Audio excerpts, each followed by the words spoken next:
মসজিদে নববীতে আপনি যদি বিশ্বনবীর সালাম দিতে চান, আপনার যেই গেট দিয়ে ঢুকতে হবে, গেটের নাম বাবু সালাম। বাবু সালাম দিয়ে যদি আপনি ঢুকেন, বিশ্বনবীর সালাম দিতে পারবেন। ওইটাই হলো মসজিদে নববীর প্রথম কাতার। লাইনে দাঁড়ালাম, ঢুকলাম।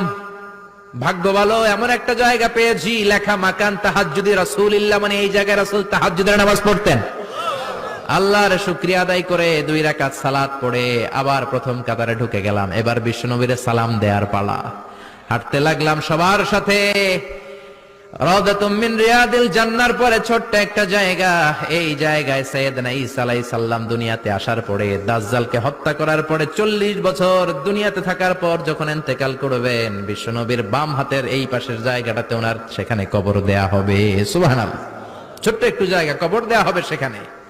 হাঁটতে লাগলাম, এরপরে বিশ্বনবীর কবর, লেখা মুহাম্মদ রাসূলুল্লাহ সাল্লাল্লাহু।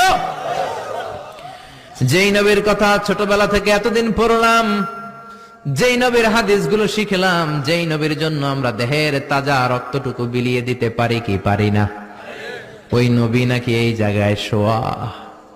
কোন উম্মত এই কথাটা চিন্তা করে ধৈর্য ধারণ করতে পারে? নিজেকে সামলে রাখতে পারে না, বুক ফেটে কান্না আসে, চিৎকার দিয়ে নবীরে ডাকতে মনে চায়, কিন্তু ডাকা যাবে না, কারণ লেখা লা তারফাউ আসওয়াতাকুম ফাওকা সাউতিন নবী। খবরদার, এটা নবীর দরবার। নবীর দরবারে উঁচু গলায় বড় গলায় কোনো চিল্লা ফাল্লা বা আওয়াজ করা যাবে?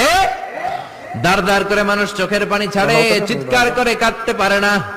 বিশ্বনবীরে চিৎকার করে ডাকতে মন চায়, ডাক দিতে পারে না, চোখের পানি ছাড়ে। আর বিশ্বনবীর সালাম দেয়, সামনের দিকে হাঁটে। বিশ্বনবীর কবরের পরে সাইয়েদনা আবু বকরের কবর, তারপরে